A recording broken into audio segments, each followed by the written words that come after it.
বেশ কদিন বাড়ি ছিলাম না, ঘুরতে গিয়েছিলাম। ওই যে তোমাদের দেখিয়েছিলাম জঙ্গলে ঘুরতে গিয়েছিলাম, তাই এক সপ্তাহের মতো বাড়ি ছিলাম না। আমার বাড়ির ছাদের জঙ্গলের গাছগুলো পুরো নষ্ট হয়ে গেছে। আর এক সপ্তাহ যদি গাছে না জল দিই সে তো গাছপালা নষ্ট হয়েই যাবে, আর গাছপালা সবজিও নষ্ট হয়ে যাবে। নমস্কার বন্ধুরা, কেমন আছো সবাই? আমি খেয়া, আর আমার ভিডিওটি দেখার জন্য স্বাগত। গ্রীষ্মকালে না গাছের পিছনে ভীষণ খাটনি হয়, যেগুলো বর্ষাকালেও হয় না, শীতকালেও হয় না।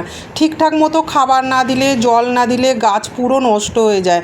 আর তেমনই ছাদে তো ভীষণ রোদ, আর তার মধ্যে এক সপ্তাহ বাড়ি ছিলাম না, তাহলে গাছগুলো তো আরও নষ্ট হয়ে যাবে, যেহেতু গাছে জলও দেওয়া হয়নি, খাবারও দেওয়া হয়নি। ওই যে তোমাদের আগের ভিডিওয়ে দেখিয়েছিলাম না, আমরা বাঁকুড়ার জঙ্গলে ঘুরতে গিয়েছিলাম। আর আমি যেহেতু গাছপালা ভালোবাসি, তাই নিজের বাড়ির ছাদটাও জঙ্গল করে রেখে দিয়েছি। আর বাড়ির চারপাশেও কোনো জায়গা ফাঁকা রাখিনি, যেখানেই একটু জায়গা পেয়েছি সেখানেই কিছু না কিছু গাছ বসিয়ে দিয়েছি। আর বন্ধুরা, গাছ বসালেই তো হবে না, গাছের পিছনে তো একটু খাটনিও আছে। যেহেতু কদিন বাড়ি ছিলাম না, এবারে গাছগুলোকে একটু খাবার দিতে হবে।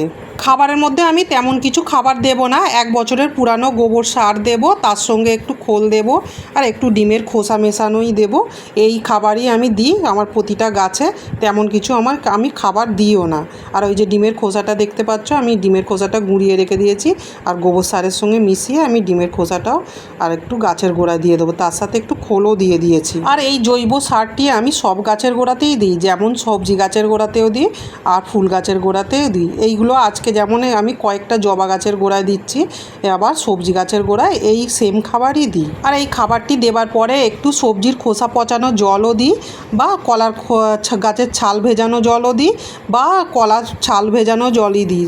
যখন আমি যেরাম পাই তখনই আমি সেই সারই দিই গাছের গোড়ায়। আবার মাঝে মাঝে পেঁয়াজের খোসা ভেজানো জলও দিই। আমি এইভাবেই গাছপালা করি। তবে গ্রীষ্মকালে ছাদ বাগানের গাছের পরিচর্যাটা একটু বেশিই করতে হয়, যেগুলো বর্ষাকালেও করতে হয় না, শীতকালেও করতে হয়। গাছের গোড়ায় সার দেওয়ার পরে জল তো অবশ্যই দিতে হবে। আর গাছকে এক সপ্তাহ জল খাবার কিচ্ছু তো দেওয়া হয়নি, তাই আমি এবারে খাবার জল দিয়ে ভালো করে গাছকে আমাকে স্নান করিয়ে দিতে হবে।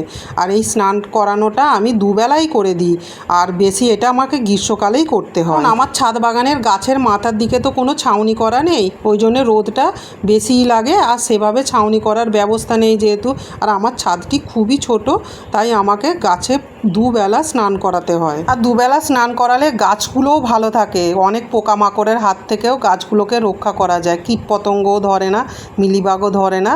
আর আমি কীটনাশক সহজে ব্যবহারও করি না, আর আমার গাছপালাগুলো আমি এইভাবেই করি। গ্রীষ্মকালে ছাদ বাগানে যেমন বেশি বেশি ফুল থাকে, সব ধরনেরই ফুল থাকে, তেমনই গাছকে ভীষণ যত্ন করতে হয়। যত্ন বলতে দুবেলা গাছকে ভালো করে স্নান করিয়ে দিতে হবে, সপ্তাহে 1 দিন খোল পচা জল দিতে হবে, আর মাঝে মাঝে মাসে 2 বার হলেও কম্পোস্ট সার দিতে হয়। আর এইটুকু পরিচর্যা করলেই গাছ মোটামুটি ভালোই থাকে। আমার ছাদে তো মোটামুটি ভালোই থাকে। আর আমি দেখিয়েছি আগের ভিডিওতে কেমন সবজি হয়েছে, লেবু হয়েছে, ফুল হয়েছে, আরও কিছু সবজি হয়েছে।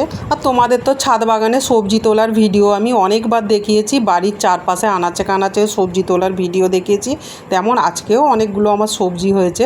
তবে আমি একটু ছাদের গাছগুলো ভালো করে স্নান করিয়েই দেবো, যেহেতু অনেক দিন আমার গাছগুলোকে সেভাবে পরিচর্যা করা হয়নি, তো বাড়ি ছিলাম না যেহেতু। আর আমার ছাদে সব ধরনেরই গাছ আছে, ছাদটা ছোট হলে কি হবে, কিন্তু ফুল গাছ থেকে শুরু করে সবজি গাছ আছে, ফলের গাছ আছে, নানা ধরনের গাছ আছে। তবে ছাদ বাগানে সবজি গাছটা আমি একটু কমই বসাই, যেহেতু হনুমানের অত্যাচার আছে, তো সবজি গাছে সবজি হলেই হনুমান এসে খেয়ে নেয় বলে আমি সবজি গাছটা একটু কমই বসাই। যাই হোক, অনেক দিন তো বাড়ি ছিলাম না, রান্না করার মতো তেমন কোনো সবজিও ছিল না। আজকে কিছু সবজি তুলতে গেছি, গিয়ে দেখি একটা বড় পেঁপে পাখিতে পুরো খেয়ে শেষ করে দিচ্ছে।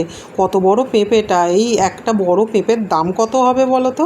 আর এত বড় পেঁপেটা পুরো পাখিতে খেয়ে নিয়েছে।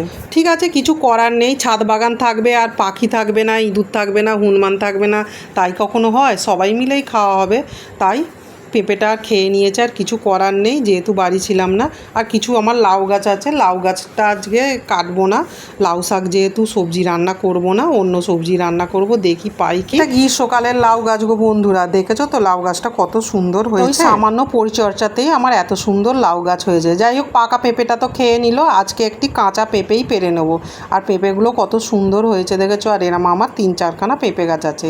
আর আমার বাড়ির চারপাশের গাছে বা ছাদ বাগানের গাছে কী কী পরিচর্যা করি সেটা তো তোমাদের দেখিয়ে দিয়েছি। আর এইটা আমার পটল গাছ, পটল গাছেও পটল হয়, তবে হলুদ হয়ে যায়, পটল সেভাবে পাই না। আর পটল গাছটাও খুব সুন্দর হয়েছে, আর পটল পাতার ডালনা খেতেও খুব সুন্দর লাগে। আর আমার এইটা পটল গাছও বসিয়ে রেখে দিয়েছি। আর বাড়ি ফিরে দেখি লেবু গাছের লেবুগুলোও বেশ বড় হয়ে গেছে আর খাবার জো হয়ে গেছে। আর এইটা আমার দিশি পাতিলেবু, আর খেতে খুব সুস্বাদু আর সেন্টও খুব সুন্দর। আর ভাত দিয়ে আমি একটি লেবু খাবো বলে পেরেও নিলাম। আর টাটকা লেবু দারুণ লাগে খেতে, আর একটা লেবুও আমি পেরে নিলাম। আর আমার বাড়ির চারপাশে আরও কিছু সবজি গাছ বসিয়েছি। এখানে যেমন কুমড়ো গাছ বসিয়েছি, সজনা গাছও বসিয়েছি। আর সজনা পাতাগুলো কত সুন্দর হয়েছে। আর সজনা পাতা আজকে তুলবো না। আর কুমড়ো গাছগুলো খুব সুন্দরই হয়েছে। আর একটা পেঁপে আর একটা লেবু পেরে নিয়েছি। আর কিছু সবজি আছে কি দেখবো খুঁজে খুঁজে কোথাও সবজি আছে কি, কারণ একটা তরকারি করতে গেলে তো শুধু ওই পেঁপে দিয়ে হবে না। দেখি আর কিছু সবজি আছে কি। এখানে কতকগুলো বরবটি কড়াই পাকা পাকা মতো হয়ে গেছে। যাই হোক, এই বরবটি কড়াইগুলোও তুলে নেব। আর বরবটি কড়াই বেশ কিছু হয়েওছে। আর আজকে বরবটি কড়াইগুলোও তুলে নেব। আর বরবটি কড়াই গাছগুলো ওই লাউ গাছের গোড়াতেই বসিয়ে দিয়েছি, কিছু করার নেই। ওখানেই এক জায়গা আছে, যেহেতু আমার জায়গাটা শর্ট। আর কতকগুলো বরবটি কড়াইও হয়ে আছে। আর বরবটি কড়াই দিয়ে পেঁপে দিয়ে একটু তরকারি করতে হবে তো। আর গাছের সার বলতে ওই একই খাবার দিই, সবজি পচানো জল দিই, মানে সবজির খোসা ভিজিয়ে যে জলটি করে রাখি সেই জল দিই, খোল পচানো জল দিই।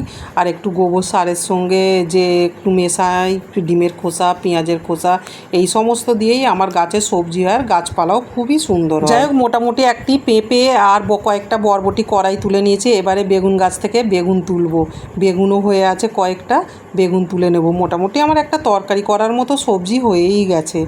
আর বেগুন দেখি আর কিছু পাই কি। আমার ভিডিওটি কেমন লাগছে বন্ধুরা, আর আমার সবজি গাছগুলো কেমন লাগছে একটু কমেন্টে বলবে। আর ভিডিওটি যদি ভালো লাগে একটু লাইক কমেন্ট একটু সাবস্ক্রাইব করে দেবে, কারণ তোমাদের সাপোর্টেই তো একটু এগিয়ে যাওয়ার চেষ্টা করি। ভুল কিছু হলেও আমাকে কমেন্টে বলবে।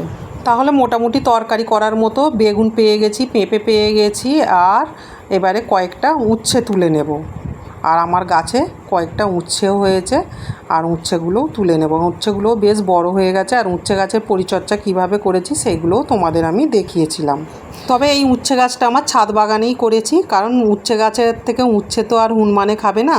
ওই জন্য উচ্ছে গাছটা যেহেতু তেতো জিনিস, তাই ছাদ বাগানে উচ্ছে গাছটা বসিয়েছি। আর বরবটি কড়াই গাছও বসিয়েছিলাম। আর বরবটি কড়াই সব হুনমানে খেয়ে নিই। তাহলে বন্ধুরা, একটা তরকারি করার মতো সবজি হয়ে গেল। বেগুন, পেঁপে, বরবটি কড়াই, উচ্ছে আর একটি লেবু। টাটা।